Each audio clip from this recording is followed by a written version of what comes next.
Good morning, tara samahan nyo kami, check natin tong unit. Daikin 1.5 HP. Ang problema, namamatay yung outdoor after ilang segundo pagka-andar niya. So ngayon i-check natin kung may error.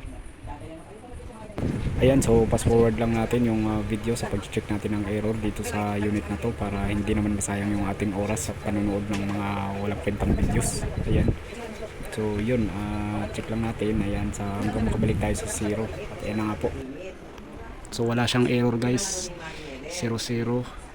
So ngayon baklasin natin yung board ng outdoor. At ayan no, so sa case nito mga kaibigan no, nakasagad po siya sa bubong kaya napakahirap pong baklasin ng kanyang board. Ayan, so para mabaklas natin yan at hindi na rin natin ma-pump down yung refrigerant, kailangan natin siyang pasingawin sa tubig dahil nakasagad sa bubong yung unit. Yan na nga po, pinasingaw natin sa balde na may tubig para matanggalan natin ng pressure. Pero nakalak po ang ating dalawang valve. Ayan, nag-aalis tayo ng refrigerant dahil hindi na siya ma-pump down. Gawa ng namamatay-matay nga po ang unit. Yun na yung R32 guys, kumalok sa tubig.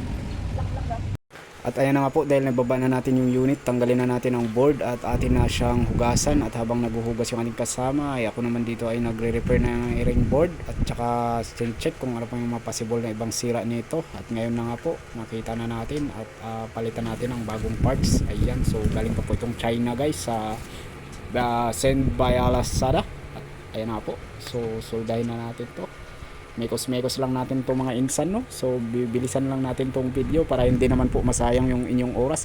Hiyang-hiya naman ako sa inyo at baka mamaya ay may papanoorin pa kayong mga iba pang mga videos dyan na mga nagdadagdag sa inyong mga kaalaman. Ayan, bilis-bilisan lang natin ang paghinang-hinang dito para hindi masayang yung oras nyo. Hiyang-hiya naman ako sa inyo. At ayan na nga po, ikakabit na lang natin tong board sa unit. At ayan, itataas na rin natin. Ayan, sukat tayo ng mga parameter reading. Ayan, kunan na rin natin ang superheat tsaka subcooling. Ayan, so yun, okay na yung under nya. At yun, continuous na siya, hindi na rin siya namamatay. Ayan, maganda na rin yung kanyang running conditions. At mainit na yung buga ng condenser at malamig na yung kanyang indoor unit.